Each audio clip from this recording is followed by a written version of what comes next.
자, 19조까지 돌았습니다. 19페이지 제3조입니다. 중개대상물의 범위까지 돌았습니다.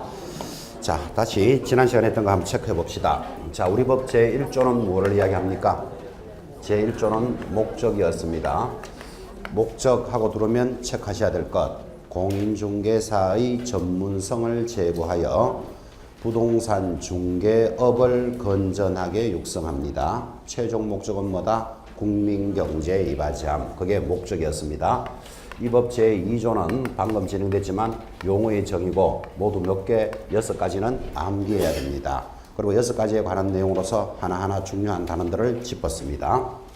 이제 제3조는 중개업자가 할 수 있는 물건, 중개대상물에 대해서 정리해 줍니다. 상식적으로 중개대상물은 중요할까요? 안 중요할까요? 중요하죠. 자, 중개할 수 있는 물건이 자동차, 세탁기, 비행기 이런 거 중개하지 않습니다. 자, 중개할 수 있는 물건에 대한 제시입니다. 하단에 중개대상물의 종류라 하여 법조문이 나타났고 법정 중개대상물의 종류 1번 토지 찾았나요? 동그라미. 2번 건축물 동그라미. 3번 임목광업재단 공장재단을 동그라미 했습니다. 그래서 우리는 이 5가지를 중개대상물이다 그럽니다. 자, 아주 중요하니까 제목 기억하셔야 됩니다. 토, 건, 입, 광, 공이 중개대상물입니다.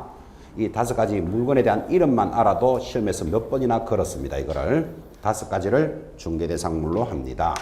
그런데 조문을 딱 보니까 토, 건은 법률로서 정해져 있습니다. 이 법 제3조에서 제시하는 물건이고 입광공은 어디서 제시하는 거다? 시행령. 시행령을 다른 말로 뭐라 부른다? 대통령령 그럽니다. 자, 그래서 대통령령으로 정하는 물건도 있습니다. 그것만 가지고도 문제를 물을 때는 중개대상물은 법률로서만 규정되어 있다. OX, X 어디에도 있다? 시행령에도 있다. 여기까지도 잡아주셔야 됩니다. 그래서 물건이 어디서 구분되어 있느냐 정리하셨고 이 토지 건축물을 한마디로 뭐라고 부른다? 부동산 이렇게 부릅니다. 그러면 여러분들은 부동산은 중개대상물이다 그러면 되겠죠. 당연히 부동산은 중개대상물입니다. 그런데 밑에 있는 3가지 물건은 부동산은 아니면서 부동산적인 성질이 있으니까 이를 준부동산이다 이렇게 부릅니다. 혹시 학계론에서는 의제부동산 이런 말 들어보셨나요? 부동산으로 봐준다 그런 뜻이에요. 자, 이렇게 정리하고 나니까 중개대상물은 부동산만을 의미하는 개념이다. X 되겠습니까? 부동산과 무엇을 포함한다? 준부동산을 포함한다. 여기까지도 따라 붙어야 됩니다.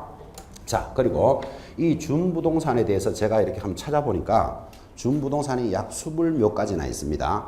몇 가지나 있다고요? 20몇 개나 된다고요. 그런데 20몇 개를 다 중개할 수 있는 것이 아니고 할 수 있는 게 몇 개다? 3개. 입광공만 중개대상이 되죠. 그래서 여러분들은 또 모든 준부동산을 중개한다 하면 틀려요. 20몇 가지를 다 하는 게 아니고 3가지만 가능하더라. 그죠? 그래서 여기까지를 지금 법조문을 분석한 겁니다. 중개대상물은 부동산만을 의미한다. X, 준부동산을 포함합니다. 그런데 모든 준부동산을 포함한다 하면 틀린다까지도 지금 법조문을 가지고 확인하셨고 오른쪽에 보면 전제 조건에 별표를 탁 찍어놓고 이 물건 5가지라 하더라도 전제 조건이 있습니다. 첫째 사법상 거래 행위의 대상이 될 것. 자, 사법상 거래 대상이 된다는 말이 사건이 설정될 것. 사건이 뭐죠? 개인의 권리가 설정되어야 한다 이 말이에요. 개인의 권리가 설정되어야 되니까 옆에다가 표시하기를 국가 소유는 된다 안 된다? 안 된다. 지금 그 말이에요. 그 말이 개인 소유여야 한다. 자, 그럼 이렇게 물어볼까요? 덕수궁은 건물이다 아니다? 아우 아름다운 건물입니다. 지금 아니다 한 사람은 그럼 덕수궁이 바다입니까? 하늘입니까? 그러니까 덕수궁은 아름다운 건물이죠. 건축물이지만 중개대상물이 안 돼요. 왜 안 된다? 국가 소유이기 때문에. 지금 그래서 방금 보다시피 이 5가지 물건이라도 사건이 설정되어야 돼. 그 말은 국가 소유는 안 된다까지 따라 붙어야 됩니다. 무주토지. 무주토지가 뭐죠? 주인 없는 땅입니다. 밖에 가면 주인 없는 부동산이 있다 없다? 있어요. 주인 없는 부동산은 누구 것이다? 국가 소유예요. 그러니까 무주 토지는 토지라도 중개대상물이 안 돼요. 사건이 설정되지 않기 때문에. 그래서 국가 소유는 안 된다. 이런 것도 체크하시고. 두 번째 2번 중개행위가 개입될 수 있어야 돼요. 자, 중개행위가 개입될 수 있어야만 이 물건을 거래할 수 있다. 아, 중개행위라는 말을 힘들어 할까 봐 이렇게 한번 이야기해 봅니다. 아버지가 가지고 있는 아파트가 있습니다. 자, 아파트는 건물이죠. 그러니까 아파트는, 이 아버지가 가지고 있는 아파트는 중개대상물이 될까요? 안 될까요? 됩니다. 지금 안 된다고 생각하는 사람은 자기 아버지가 아파트가 없어서 그렇습니다. 지금. 아버지가 가지고 있는 아파트는 사건이 설정돼 있죠. 개인이 걸리고 아파트는 건물로서 중개대상물이 되는 거예요. 근데 이 아버지가 사망을 합니다. 자, 아버지가 사망을 하면 아파트는 운명이 어떻게 됐을까요? 아, 그 정도는 압니까? 상속이 된다. 누구에게 상속된다? 자식에게. 그죠? 그럼 자식이 하나만 있다고 봅시다. 그럼 자식에게 상속되니까 아버지가 가지고 있던 소유권이 상속이라는 법률의 규정에 따라서 물건이 변동되었죠. 자식 이름으로. 자, 그러면 지금 아버지가 가지고 있는 아파트는 중개대상이 되지만 지금 말하고 있는 상속되는 아파트는 된다, 안 된다? 안 돼. 상속이라는 법률의 규정에서 물건이 바뀌기 때문에. 근데 자식이 상속을 딱 받으면 지금부터는 뭐라고 불러야 된다? 상속받은 아파트. 이렇게 부르겠죠. 상속받은 아파트는 중개할 수 있다. 187조는 등기하고 처분할 수 있다. 이렇게 나가잖아. 그죠? 그러니까 지금 무슨 말을 했는가 하면 이 토, 건, 입, 광, 공 5가지 물건이라도 중개를 개입할 수 있어야 되지 상속 같은 것들은 안 된다. 지금 그런 뜻이에요. 근데 조심할 것, 상속받은 아파트는 되는 거예요. 등기하고 처분할 수 있으니까. 아파트라고 다 되는 거 아니잖아. 그죠? 상속되는 아파트는 안 됩니다. 중개가 개입할 수 있어야 된다. 이 중개가 개입할 수 있어야 된다는 좀 쉽게 설명하면 이렇게 되겠죠. 이제 아버지가 사망했습니다. 자식이 하나만 있다고 보고 이 자식한테, 자식이 중개업자에게 뭐라고 이야기하는가 하면 이 아파트를 내 것이 되게 해주면 수수료 얼마 주겠어. 지금 이게 말이 된다, 안 된다? 안 되지. 저절로 법률의 규정에서 물건이 바뀌는 걸 수수료 얼마 줄게 하는 것도 웃기고, 그죠? 그런 이상한 자식이 있으면 아버지 눈 못 감습니다, 완전히. 그죠? 저절로 물건이 변동되는 것은 개입할 수가 없다. 그게 관련되는 것이 판결받은 아파트는 되지만 판결이 되는 아파트는 안 돼요. 공용, 수용 받은 것은 되지만 공용, 수용되는 건 안 돼요. 상판 공경기. 경매 받은 아파트 당연히 중개대상물이 되죠. 근데 경매가 되고 있는 아파트는 중개할 수 없다고. 경매가 되고 있는 아파트. 그래서 이 개념을 잡으시려면 이걸 잡으셔야 돼요.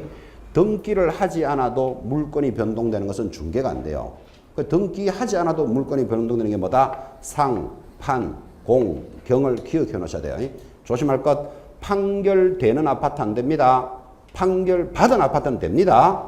경매되고 있는 아파트는 안 된다니까. 법률의 규정에서 물건이 바뀌기 때문에. 근데 경매받은 아파트는 된단 말이에요. 이거를 짠짠하게 구분할 줄 알아야 돼요. 그래서 등기하지 않아도 물건이 변동되는 상판, 공경은 중개의 대상이 안 됩니다. 받으면 되고. 됐죠? 그래서 우리가 항상 이야기하는 것, 등기하지 않아도 물건이 변동되는 것, 상판 떼기 보면 공경해야 된다. 이거 기억해 놓으셔야 돼요. 상판 떼기 보면 공경하는 것은 등기하지 않아도 물건이 변동되는 거예요. 자, 그러면 거기 전제조건 밑에다가 중개행위가 개입될 수 있을 것 있죠? 거기다가 상판, 공경, X 이렇게 표시해 놓으셔야 돼. 상속, 판결, 공용, 수용, 경매되는 것은 안 된다. 그런 뜻이에요. 근데 이걸 받으면 된다 그랬잖아. 그렇죠? 그거 구분이 예민한 부분이죠. 자, 그래서 두 가지 전제조건을 보시면서 이제 하단에 드디어 이 물건들의 내용으로서 첫 번째 토지부터 출발을 해줍니다. 한번 읽어볼까요? 하단에 이렇게 나옵니다.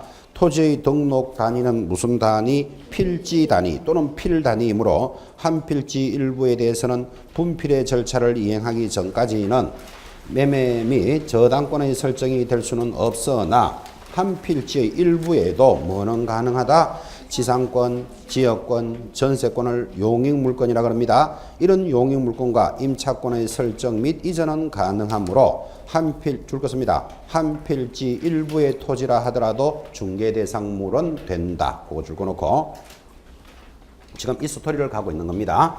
이 중개대상물 토, 건, 입, 광, 공 5가지 중에서 첫 번째 토지는 어떤 성질을 가져갑니까? 이렇게 나왔단 말이에요.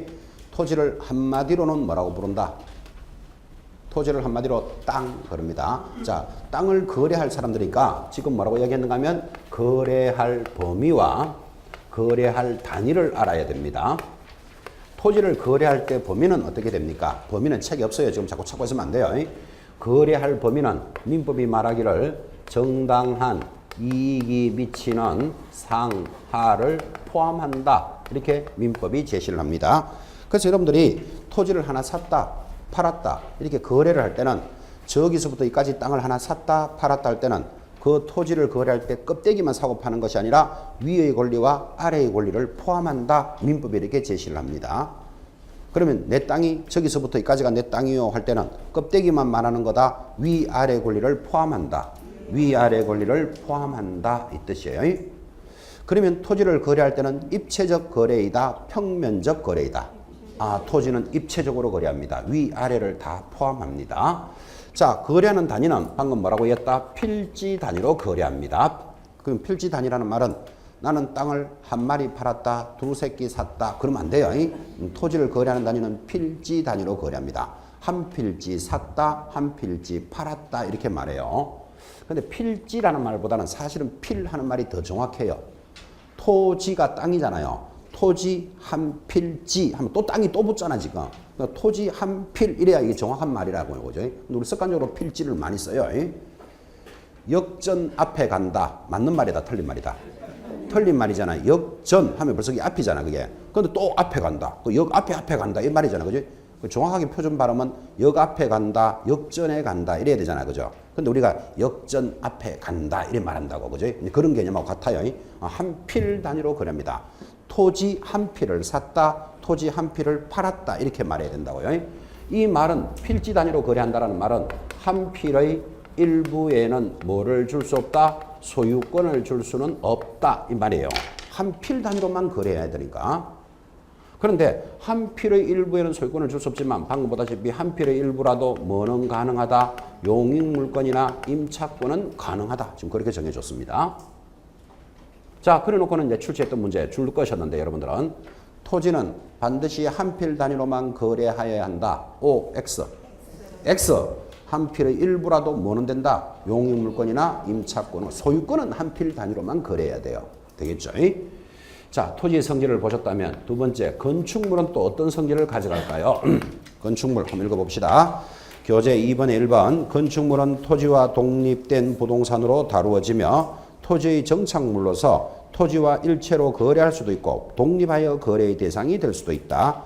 2번 건축물은 현존하는 건축물과 현존하지 않는 장래의 건축물, 장래의 건축물을 뭐라 부른다? 분양권 그럽니다. 동그라미 딱 해놓고 나눌 수 있는데 이런 것들은 모두 중개 대상물이 된다.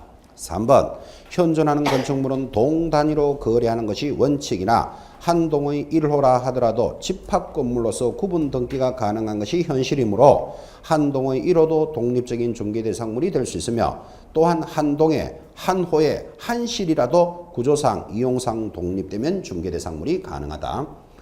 4번 무허가 미등기 건물도 중개 대상물에 해당한다. 자, 그 내용을 싹 정리하면 이렇게 되겠죠. 자, 여러분들은 건축물을 거래할 사람들이지 뭐 집을 짓고 이사가고 이럴 사람들은 아니잖아요. 그러면 역시 거래하는 범위와 거래하는 단위를 알아야 된다. 자, 건물을 거래할 때 범위, 개공사가 거래할 수 있는 건축물은 어디까지 보느냐? 지금 이 문제거든요.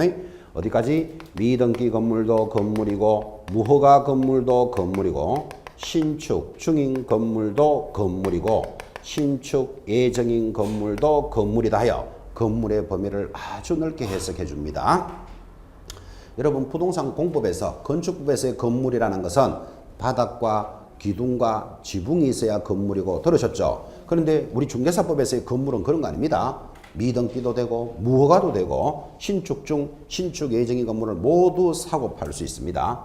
신축 중이라는 것은 만약에 10층짜리 빌딩 중에 지금 1층만 지었어요. 이것도 사고 팔 수 있다 없다? 있어. 건물로 보기 때문에.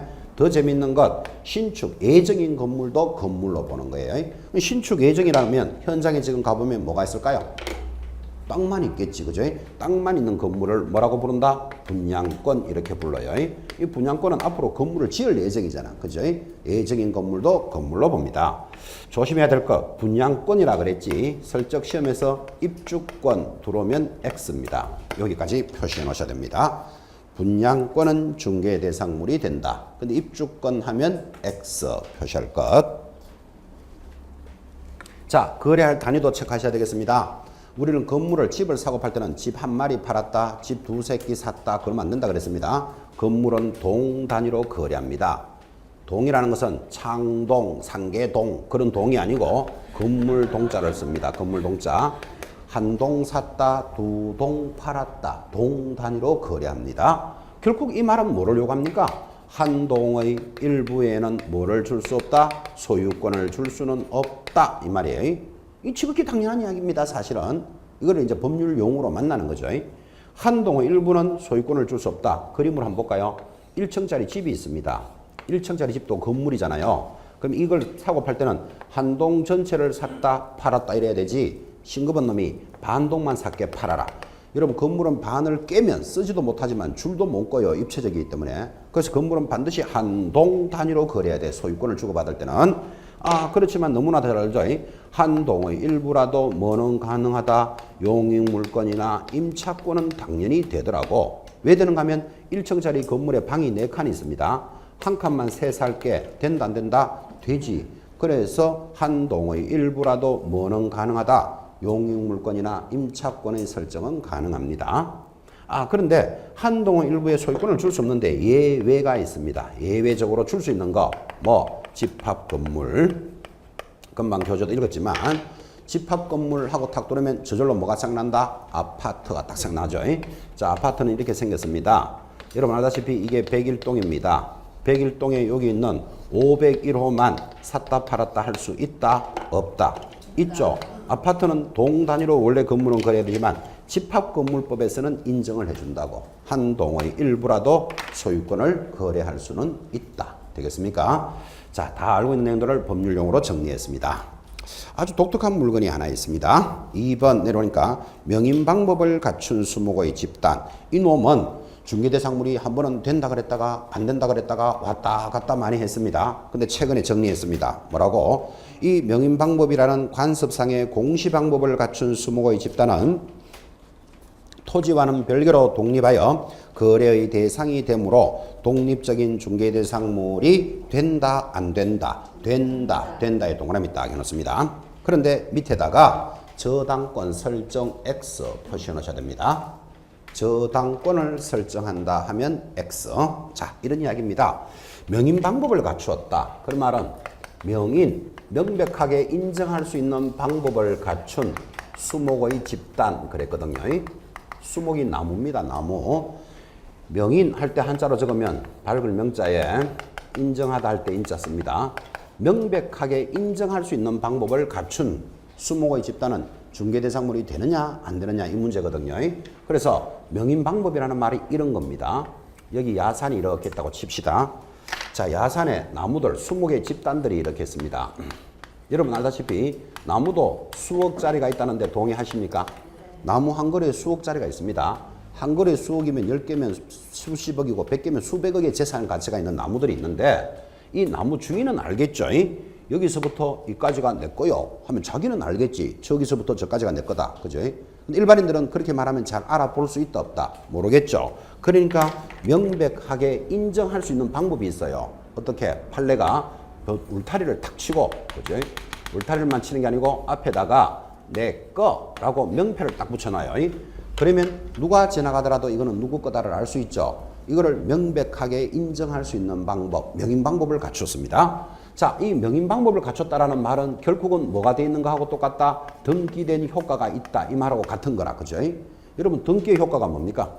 등기는 공시력이 있다. 들었습니까? 이 물건이 누구 거라고 제3자에게 인정해 주는 게 공시 방법이잖아. 그죠?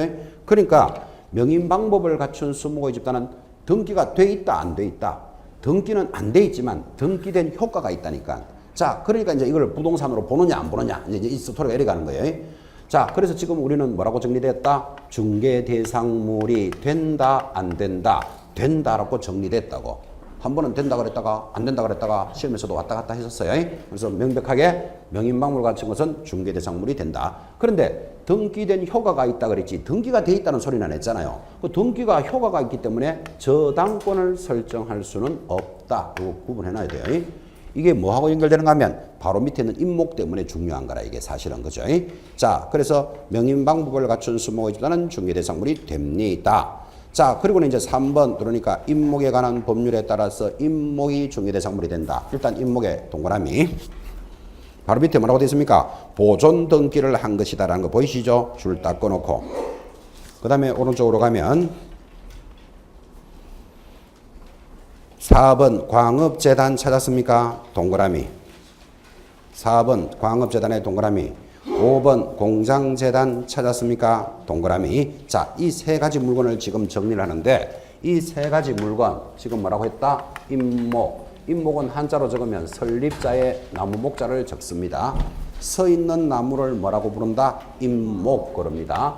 광업재단, 공장재단이라는 물건이 지금 동그라미 나셨는데 자, 이 물건들은 무슨 영으로 정한다? 대통령령으로 정하는 아주 독특한 물건들입니다. 지금 현장에서 개공사들이 부동산을 거래한다. 그러면 주로 제일 많이 하는 게 뭘까요? 주로 아파트 이 말이 제일 많이 나오죠.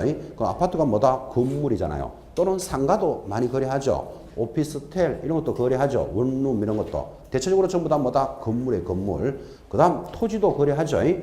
세월이 좀 많이 바뀌었어요. 예전에는요. 내가 부동산을 좀 가지고 있다. 또는 내가 부동산을 처분했다. 라고 부동산 하면 사람들은 뭐가 생각나는가 하면 토지가 생각이 많이 났었어요. 내가 부동산 좀 처분했다. 내가 부동산 하나 가지고 있다. 이러면 대체적으로 토지인데 지금은 부동산 하면 건물도 많이 생각이 나요. 왜냐하면 많은 건물들이 지어졌기 때문에 그래요. 나 부동산 좀 있다 하면 아, 저 사람 아파트 몇 개 있는갑다. 이렇게 받아들인다니까 지금 그죠? 그래서 현장에서 지금 거래할 수 있는 물건은 거의 부동산, 토지, 건물로 거의 다 이루어지죠. 사실은 그죠? 그런데 임목, 광업재단, 공장재단은 대통령령으로 정하는 독특한 물건이 있다 이 말이에요. 거래는 거의 다 여기서 일어나는데 요거는 시험용으로 기억을 해놔야 된다고요. 근데 요게 한 3년에 한 번 꼴로 나와요. 시행령에 있는 물건이. 지금이 한번 나올 때가 됐다고요. 최근 3년 동안 어디에서만 물었기 때문에 토지, 건물에서만 물었기 때문에 그래서 원래 잘 봐야 된다고 이거를 나올 때가 됐기 때문에 자, 그러면 임목이나 광업재단, 공장재단은 독특한 물건인데 이 물건들에 대해서 출제위원이 문제를 묻고 싶을 때는 공통점을 알고 있느냐를 물어 들어온다고요.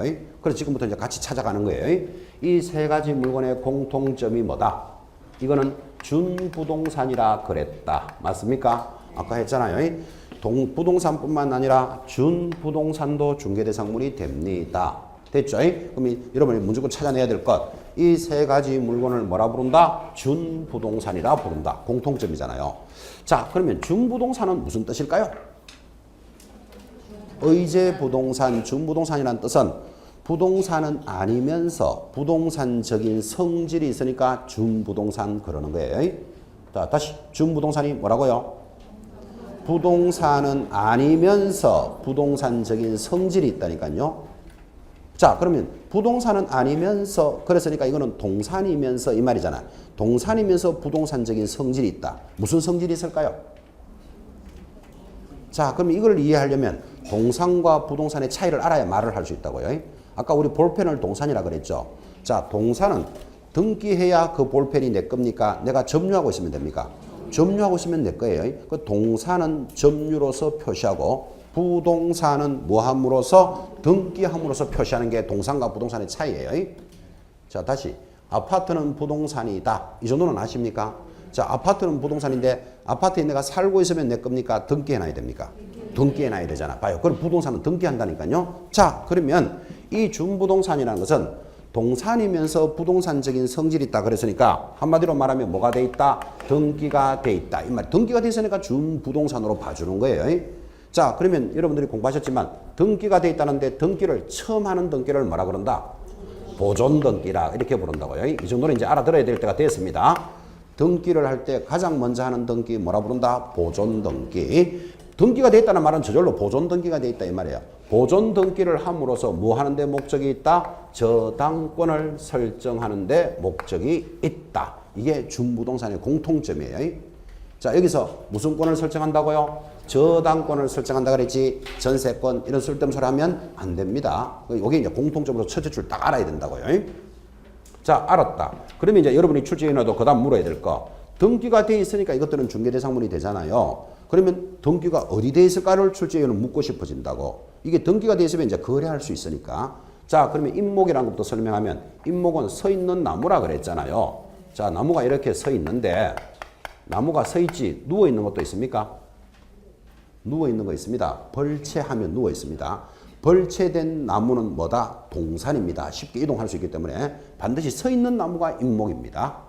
자, 그러면 서 있는 나무가 임목이라는데 지금 우리 밖으로 나가면 길가에 나무들이 길가에 다 서 있죠. 그거 임목일까요? 아닐까요?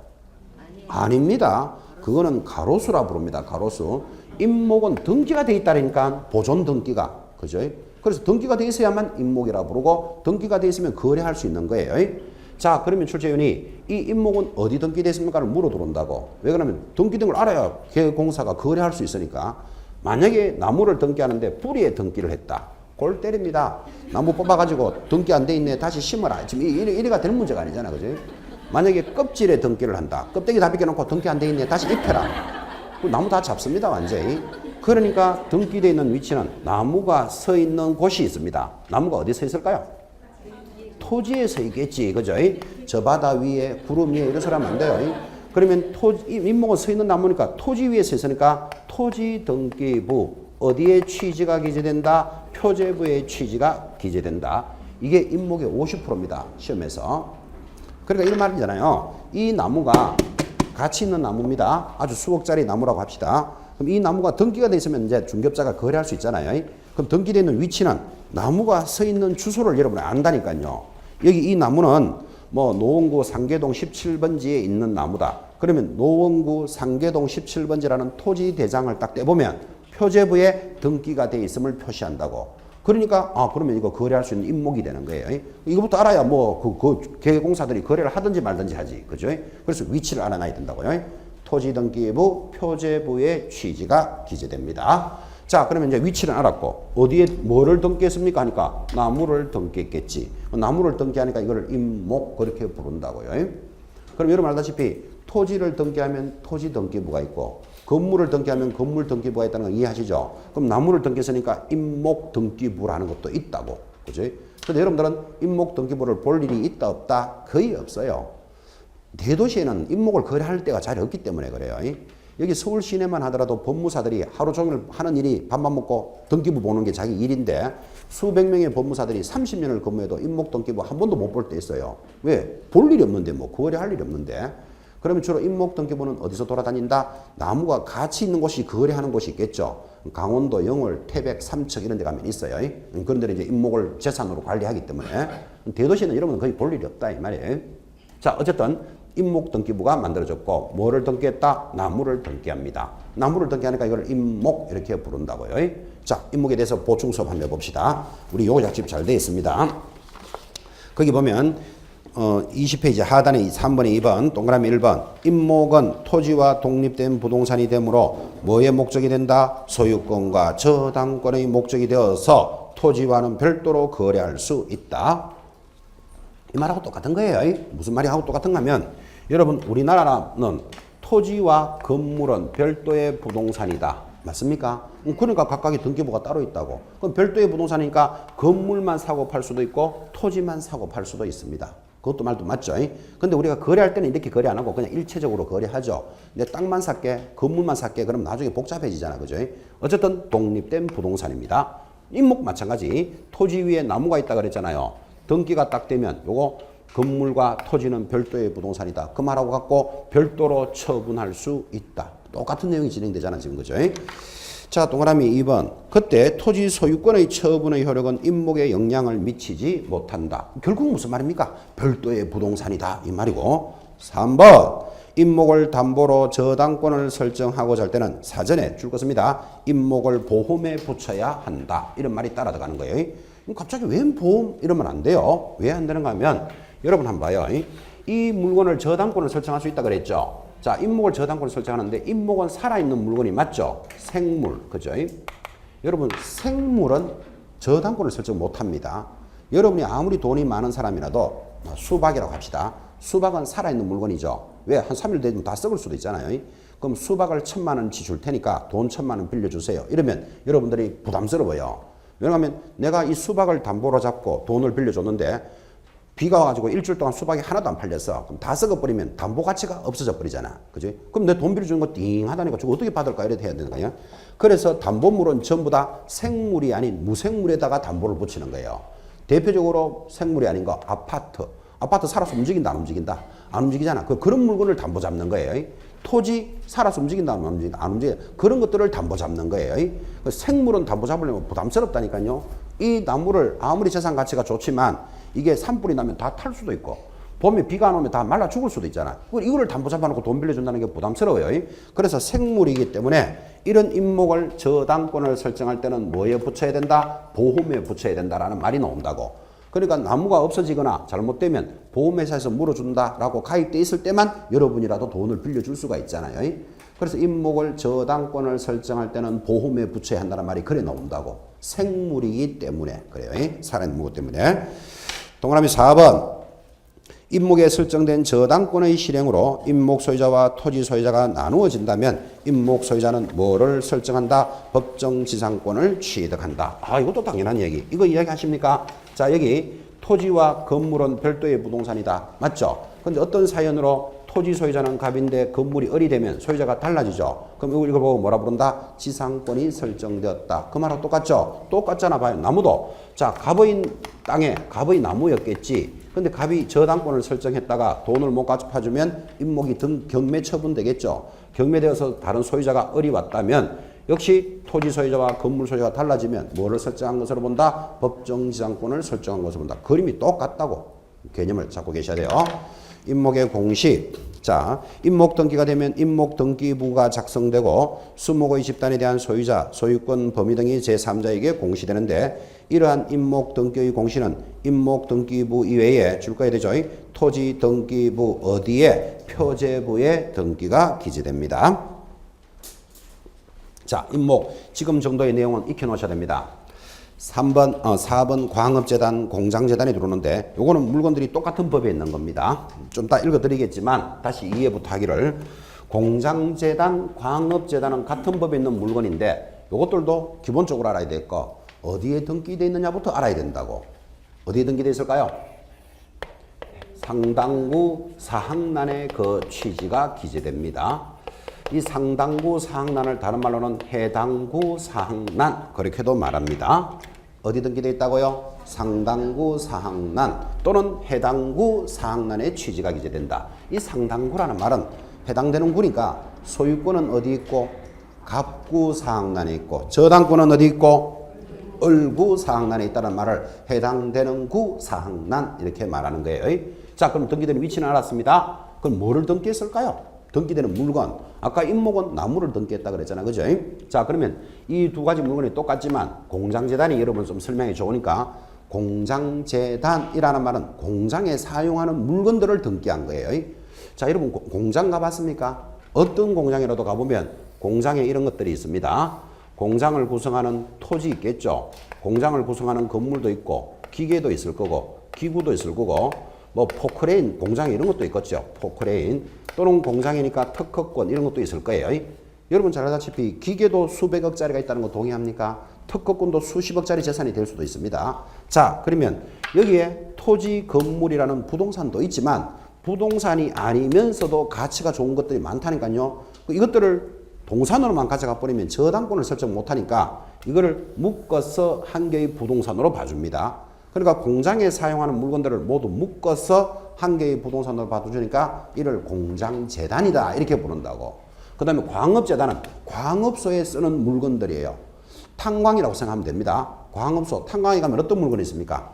탄광을 구성하는 토지 있겠죠. 건물 있겠죠. 뭐 탄을 캐내는 기계도 있고 기구도 있고 뭐 레일도 있겠죠. 탄을 실어내기 위해서 레일 같은 거 이런 것들이 광업소에 쓰는 물건들인데 이런 것들을 묶어서 한 개의 부동산으로 본다니까요. 자, 그럼 이런 물건들을 묶어서 한 개의 부동산으로 보니까 여기서는 제일 중요한 말이 여기서 분리하면 뭐 처분할 수 없다. 이게 중요한 말이에요.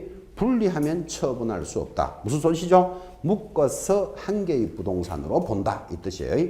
자, 그러면 묶어서 한 개의 부동산으로 보니까 분리하면 처분할 수 없다 그랬죠. 자, 그러면 시험에 이렇게 들어옵니다. 공장재단에 속한 토지는 중개대상물이 된다, 안 된다?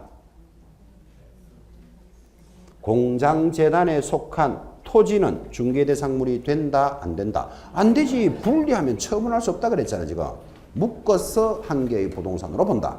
이 공부하는 사람은 당한다니까요. 왜 당하는가 하면 지금 토지는 중개대상물이 된다 그랬죠. 토, 건 이래 나오잖아, 그죠? 그럼 토지, 건물은 중개대상물이 되지만 이 재단물에서 분리되면 처분할 수 없다. 왜 분리되면 처분할 수 없다? 묶어서 한 개의 부동산으로 보기 때문에. 되겠죠? 나 좀 어지럽다. 그럼 이거 기억해요. 분리하면 처분할 수 없다. 그죠? 이거 기억해놔야 돼요. 묶어서 한 개의 부동산으로 보면. 그래서 이걸 재단물이다. 이래 부른다고. 광업소에 있는 물건들을 묶어서 한 개의 부동산으로 보는 거예요. 이게 재단물이에요. 자, 그러면 거기 교재 4번 광업재단 공장재단 똑같으니까 한번 읽어봅시다. 광업재단 1번 당연히 소유권 보존 등기를 하면 중개대상물이 된다. 등기를 하니까 이걸 뭐라고 불렀다? 준부동산이라고 불렀잖아요. 무엇의 목적이 되고 소유권과 저당권의 목적이 되고 재단 구성 재산의 일부분은 개별적으로 중개대상물이 될 수 없다. 지금 했단 말이죠. 여기 있는 물건들은 개별적으로 중개대상물이 될 수 없다. 분리하면 처분할 수 없다. 4번 광업재단의 독특한 내용. 이 재단 등기 후 10개월 내로 뭐를 해야 된다? 저당권 설정 등기를 해야 된다. 10개월 내로 저당이 안 들어가면 이거는 등기를 효력이 없어지는 거예요. 이런 말이에요. 자, 이런 재단물들은 왜 등기를 해줬다? 왜 등기해줬다? 저당권을 설정하려고. 그런데 이 물건들이 가치가 없거나 뭐 가치에 비해서 너무 많은 돈을 담보대출을 해주려면 안 빌려주는 수가 있겠죠. 그래서 10개월이 지나면 앞에 있는 등기의 효력은 상실한다 이 뜻이에요. 되겠죠? 왜 했다? 저당권의 목적이었는데 저당권을 설정 안 되면 의미가 없잖아 어차피. 그죠? 그 다음에 4번 했고 5번 재단에 속한 부동산의 등기부 어디에 기재가 된다? 상당구 사항란. 그 말을 다른 말로 뭐라고 부른다? 해당구 사항란의 취지가 기재됩니다. 똑같은 거 한 번 더 합시다. 공장재단 1번 기업재산의 소유권 보존 등기를 하면 뭐가 된다? 중개대상물이 된다. 똑같은 말 하죠. 소유권과 저당권의 대상이 되며 요거 독특한 게 하나 나옵니다. 저당권자의 동의가 있으면 임차권의 대상이 된다. 줄 딱 꺼놓고 별표. 그죠? 그래서 아까 우리가 이래 출발했잖아요. 보존 등기를 함으로써 저당권을 설정하는 데 목적이 있다 그랬잖아요. 근데 공장재단에만 딱 오면 독특한 말이 뭔가 하면 이 공장재단은 임차권자가 아니지 저당권자가 동의를 하면 무슨 권리가 들어갈 수 있다? 임차권이 들어갈 수 있다. 요거 하나가 아주 독특한 내용이에요. 자, 이거는 또 왜 취지를 이렇게 이해해야 되는 것? 이게 공장재단입니다.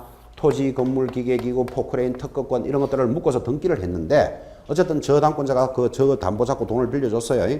근데 돈을 못 갚아주면 저당권자가 뭐라고 이야기합니까? 이거 내 물건이니까 경매 처분할 거니까 사용하지 마세요. 이래버리면 공장을 사용하지 않으면 국가적으로도 손실이에요. 그래서 저당권자가 동의를 해주면 유일하게 뭐를 할 수 있다? 임차권을 설정할 수 있다. 그래서 공장은 돌릴 수 있도록 해주겠다. 그런 취지. 공장은 돌리는 게 국가적으로 이익이니까. 되겠죠?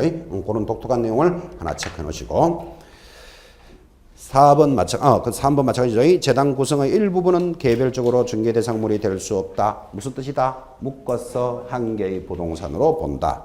당연히 재단 등기 후 10개월 내로 저당권 설정 등기를 해야 되고 등기는 어디 기록이 돼 있다? 부동산 등기부 중 어디? 상당구 사항란의 그 취지가 기재된다. 똑같은 말들이 지금 전달이 됐습니다.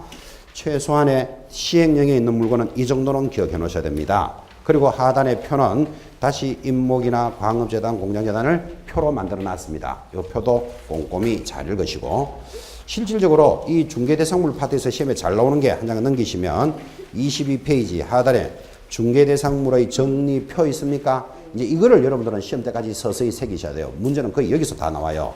자, 표를 보는 방법. 제일 왼쪽에 중개대상물인 것 찾았나요? 거기 앞에다 번호를 1번 달아놓죠. 1 중개대상물인 것. 조금 이제 그 인쇄물이 좀 희미해서 여러분 좀 보기가 불편한데 쭉 내려가면 2번 중개대상물이 아닌 것을 앞에 2번 달아놓고 그럼 이 표를 딱 보는 순간 느낌이 왔죠? 중개대상물인 것 이거 아닌 것 이거. 그럼 객관식 문제를 물을 때는 다음 중 중개대상물은 모두 몇 개입니까? 하면 인 것에서 묻는 거라고요. 또 이걸 알아놔야 아닌 것도 찾아낼 수도 있겠죠. 어쨌든 둘 중에 한 파트는 반드시 기억하시는데 자 1번 중개대상물인 것에 일단 중개대상물이 되는 것 기본적으로 뭐다? 법정 중개대상물. 오늘 공부했으니까 동그라미 해요. 토, 건, 입, 광, 공은 중개대상물이다. 오늘 기본적으로 공부한 거잖아요. 토, 건, 입, 광, 공. 그 다음에 중개대상물이면서도 행위 제한은 받아요. 행위를 제한은 받지만 이거는 사고 팔 수 있다 이 말이에요. 자, 사고 팔 수 있는 것 대표적으로 뭐 사인이 공유수면 매립법에 의해서 매립공사를 완료하고 준공허가를 받은 매립지 줄 딱 꺼놓고 그러니까 사인이 이러니까 사건이 설정됐다는 말이잖아요. 이거는 매립지가 땅이니까 중개대상물이 되는 거예요. 사도, 도로예정지, 접도구역, 연안구역, 개발제한구역, 농업진흥지역 내의 농지 전부 땅이죠. 됩니다. 그러면 사도 이게 도로고 도로예정지도 다 땅이잖아요. 근데 이건 행위 제한을 받는 거라 도로만으로 쓸 수 있다. 이렇게 제한을 받지만 개인적으로 사고 팔 수는 있다 없다? 있다. 그거 기억해 놓으셔야 됩니다. 여러분들은 도로예정지 땅이 나와 있습니다. 여러분 같으면 그 토지니까 사고 팔 수 있다 그랬잖아요.